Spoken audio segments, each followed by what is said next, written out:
Our Director of Ceremonies,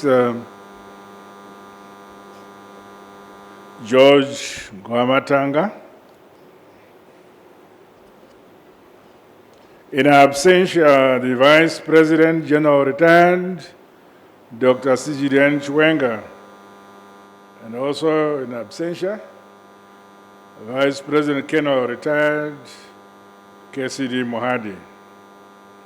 The Minister of State for Provincial Affairs and Devolution, Matabeleland North Province, Honorable Richard Moyo. African Ministers of Finance, Planning and Economic Development. Other honorable ministers who are here. The Executive Secretary of the United Nations Economic Commission for Africa, Mr. Gatete. Other distinguished delegates who are here. Senior government officials, development partners and the academia, members of the press, invited guests, ladies and gentlemen.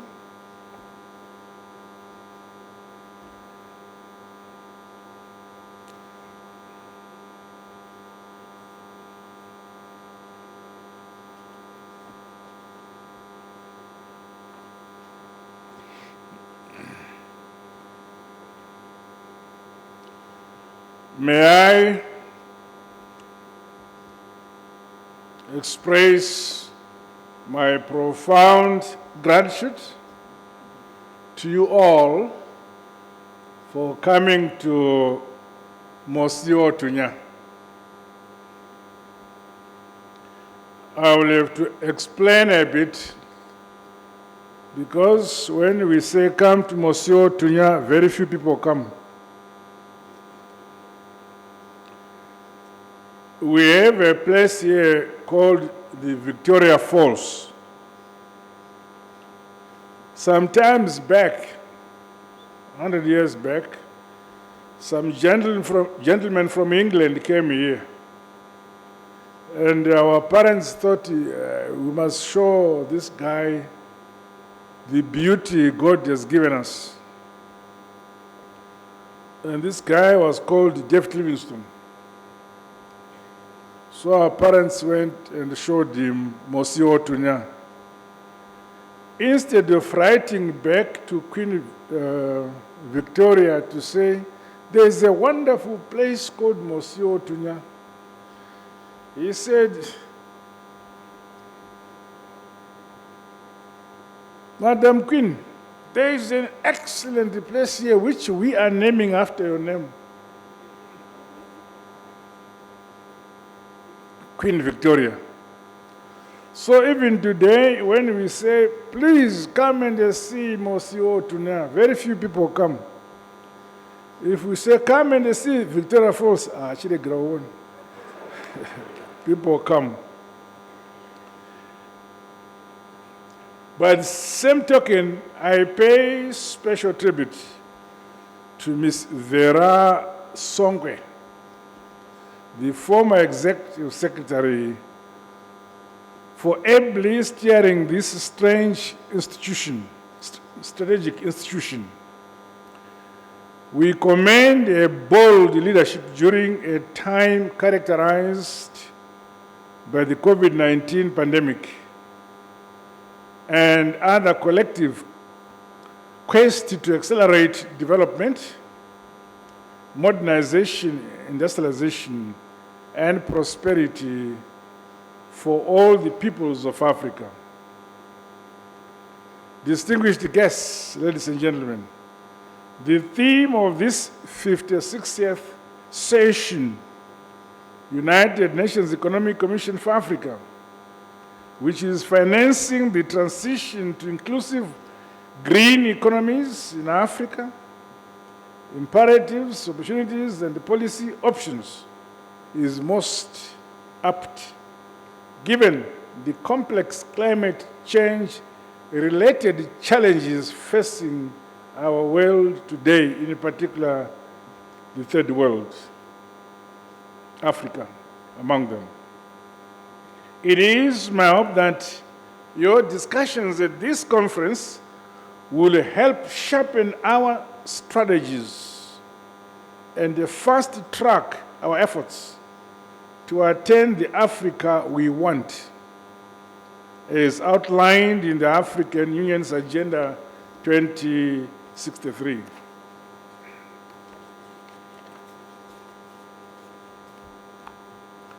The world is undergoing major turbulences and transformations, mainly on account of production activities. These are in turn negatively impacting on ecological systems and social equity, resulting in imbalances between and within countries, while spurring climate change, biodiversity losses, and non-inclusive growth. Specifically, the effects of climate change are increasingly constraining African countries from exploiting their rich natural resources endowments in a sustainable manner, leading to diminishing returns among economic value chains in our respective economic jurisdictions. Heat waves, floods, tropical cyclones, and the prolonged droughts are having devastating impacts on communities, economies, and livelihoods in the third world. Large numbers of people, especially in Africa, and the global south in general, are increasingly at risk of being thrown into vulnerability by climate change. For us in Southern Africa, the ongoing El Nino phenomenon is currently affecting weather patterns in some parts of the region, with our agriculture and energy sectors negatively being impacted. These realities necessitate structural shifts towards resource efficiency, non-polluting, equitable models of economic growth. Hence, it is commendable that this year's session will discuss financing solutions and models, technology developments, as well as policy options and opportunities for the transition to inclusive green economies in Africa, among others. The adoption of multi-pronged pathways is thus crucial for inclusive green economies. These must not only aid in poverty reduction, but also safeguard ecological thresholds that support human development, support health, and the well-being of populations in Africa. Further, these should enable Africa to deal with multiple common challenges of climate change, the ripple effects of the post-COVID-19 pandemic, geopolitical shocks, as well as financial crises, and excessive debt overhang, among others. Ladies and gentlemen, as you may be aware, global greenhouse gas emissions continue to rise as climate change wreaks havoc on nations that are least responsible for the emissions, putting a significant strain on Africa's public finances, growth prospects, and employment levels. This is notwithstanding that Africa accounts for less than 5% of global greenhouse gas emissions and has natural capital that reduces the effect of carbon emissions. At the same time, polluting countries are lagging behind in honoring their commitments to mobilize resources under mechanisms such as the Conference of Parties to the United Nations Framework Convention on Climate Change. Our last meeting in Glasgow promised the third world that the first world would raise 100 billion. Perhaps we are too far to hear the progress. It is therefore necessary for those responsible for the high global pollution to honor their obligations with regards climate financing. Meanwhile, as Africa, we remain cognizant that the movement towards clean technologies presents immense opportunities to unlock our continent's huge natural resource and human potential.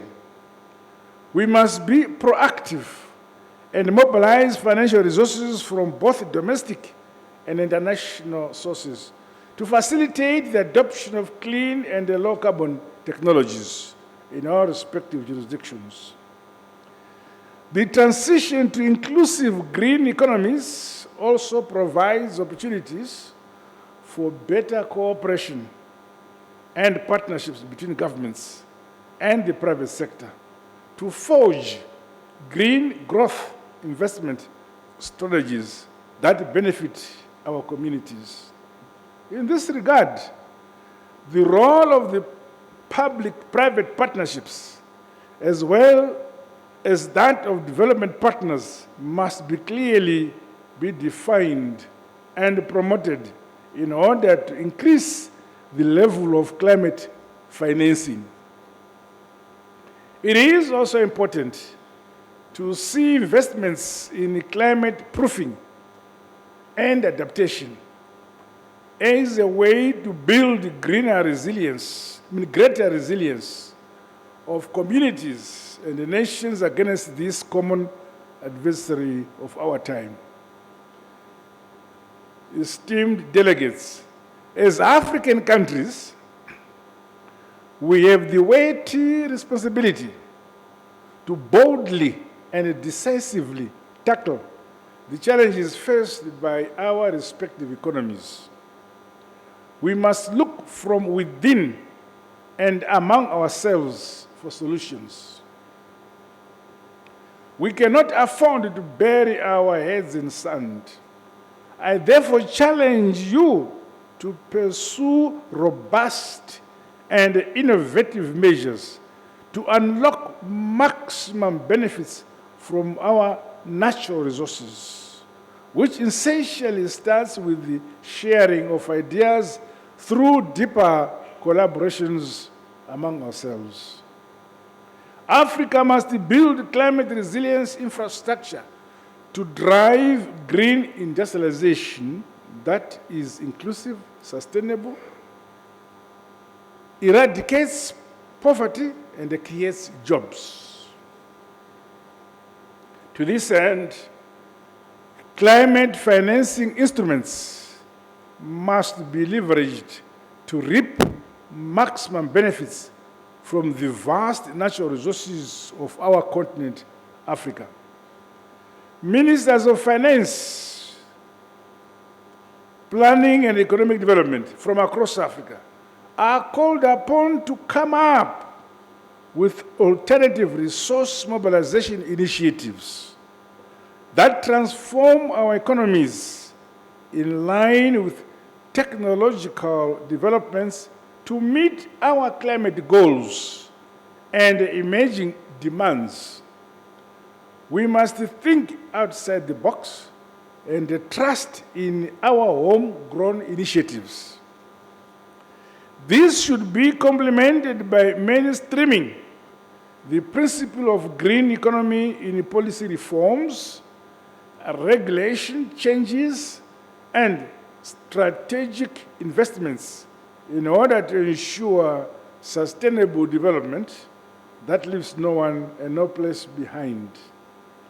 We should, however, be mindful of the need to take account of the uncertainties and the risks to future economic growth inherent to replacing the conventional economic model with a green economy. In addition, African countries should take advantage of the African Continental Free Trade Area Agreement, riding on ICTs and new technologies. The need to nurture and grow a broad spectrum of value chains that can generate green industrial development cannot be overemphasized. We must equally promote investment in green sectors, facilitate technology transfer, develop green investment standards, and encourage regional cooperation. Ladies and gentlemen, comrades and friends, Zimbabwe has been actively participating in international negotiations on climate change. We are among the first countries to sign and ratify the United Nations Framework Convention on Climate Change. This was followed by our ratification of the Kyoto Protocol. The country has developed strategies and plans to curb the escalation of greenhouse gas emissions. To date, the National Climate Change Response Strategy has been adopted to provide a comprehensive and strategic approach to adaptation, mitigation, technology financing, public education and awareness. Through our economic blueprint, which is the National Development Strategy number 1, we are increasing agriculture production and productivity with emphasis on irrigation development, especially among our communal and smallholder farmers countrywide. While the climate change challenges we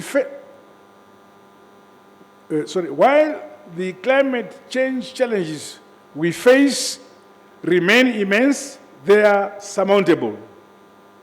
We call upon the global North to bear their burden and face up to their responsibilities by honoring their commitments in order to realize the transformations needed on the climate action agenda as promised in Glasgow.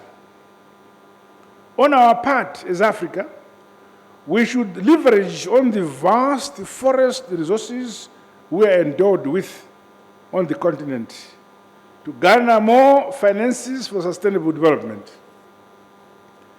This includes leveraging on the increasing carbon markets, which are expected to keep growing.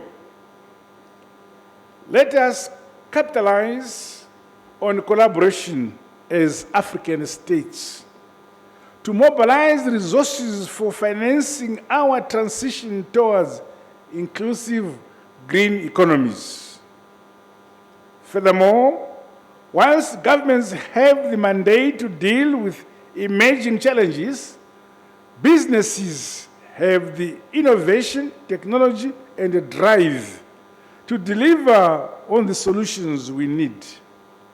Programs in this regard must be scaled up. Through investments in science, technology, and innovation, the transition to inclusive green economies must aid in the development of technologies that emphasize on sustainability, resource efficiency, and emissions reductions. This must in turn facilitate and accelerate improvements in the economic and the social well-being of our communities and peoples. No matter what difficulties may come our way, we must focus on a people-centered development philosophy that leaves no one and no place behind. One that builds synergies among nations and promotes balanced development across our African continent. Together with unity of purpose, we can indeed build the Africa we want, brick upon brick, stone upon stone, and step by step. In conclusion, I once again congratulate you all for this successful conference and invite you to find time to visit the majestic. Now here I have to explain. If I say find the time to visit the majestic Mosio Tunya, few of you will go. But okay, find the time to visit the majestic Victoria Falls, the smoke that thunders. Also feel free to explore other tourist destinations in and around this beautiful resort city, such as the Hwange National Park. To those who are coming to the Victoria Falls for the first time, I would like to give you a tip. Just go to the Victoria Falls, remove your jackets, receive the inspiring spray of the Mosio Tunya. You may feel wet at the time, but we guarantee you, as a Zimbabwean, that by the time you reach your car, you'll be dry.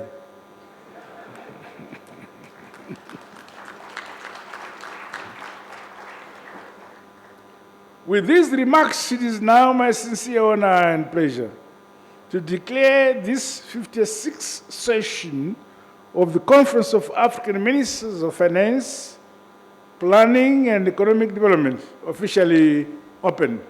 I wish you fruitful discussions. God bless you all. God bless Zimbabwe.